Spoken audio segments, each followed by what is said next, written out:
Legislators, are you guys ready? All right. This first question is, where do you stand on the mortgage fee repeal? What are the options? Miami County income is $750,000 per year. And would one of you like to start with that?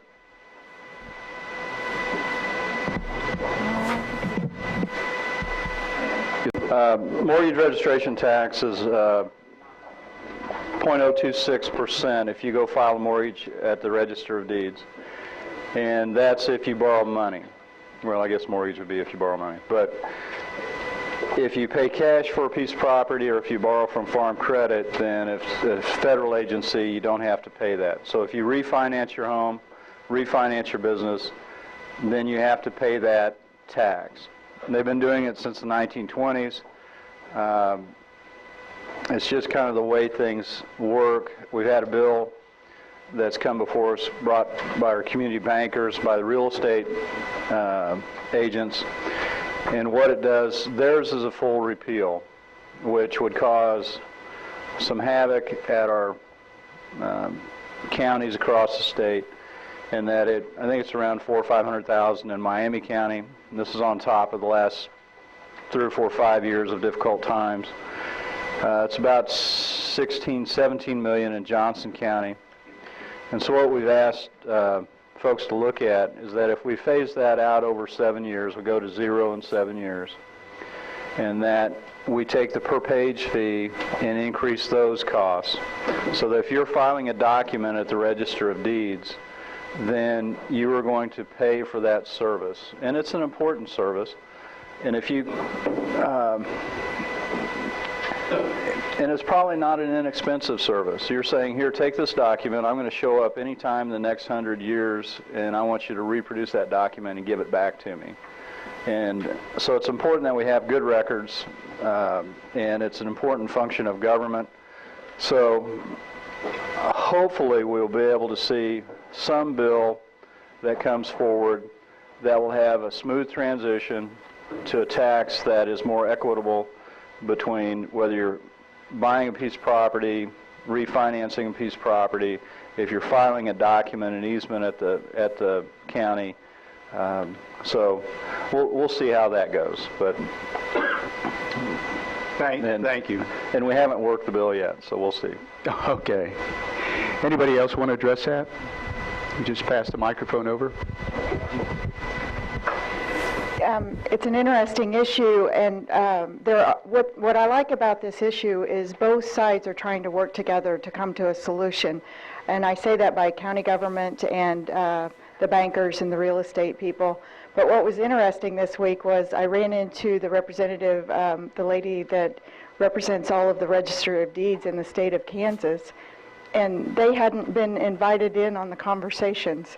So I thought that was intriguing. So I've reached out to all the groups, and I think everybody that has an interest in this will be included in those meetings. So we're very hopeful that we'll come to a solution for everyone.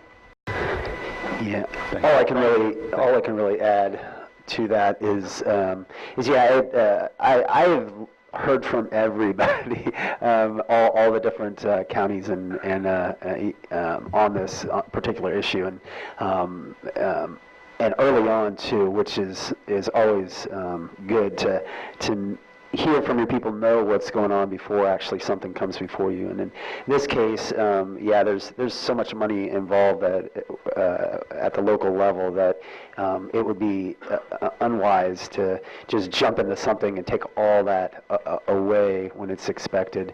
And so, as Senator Apple was saying,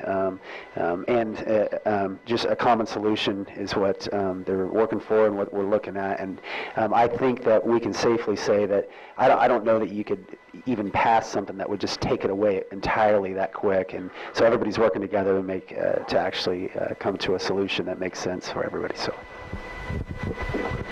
most of the year you have complained about the federal government overstepping the authority by ignoring states' rights, in parentheses, gay rights, Obamacare, etc. Can you comment on why the state is doing the same by not allowing the local elected leaders to run their own citizens and representatives. Example, the guns, elections, lobbying, and broadband.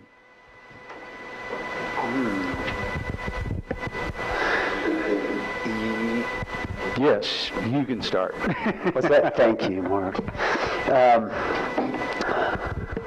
That's a great question, and I'm going to have to hit it from a really from a broad level. But yeah, actually, that's a really good question. I do believe that, and as I just mentioned, I believe there needs to be more power at the local level. It's very difficult at a state level, maybe at any level, whether you're federal, local, or state, to keep your fingers and hands out of other people's business, because what we do at a state level really affects the local level a lot. When you look up at the federal level, you're going, okay, get out of our business. So, yeah, it's very difficult. And what were the 4 things you listed off there? The example were guns, elections, just lobbying, and the broadband. And the broadband. Good questions. Most of the time, like with the broadband, and I know this is an issue right now that's coming up, and I haven't looked at any particular bills actually considering the broadband right now. My understanding is that companies were asked to come in and do something, wasn't going to be good for them, so local governments started working on that broadband, and normally I wouldn't want that, to have our governments, local, state, whatever, to start doing something that a private business can do.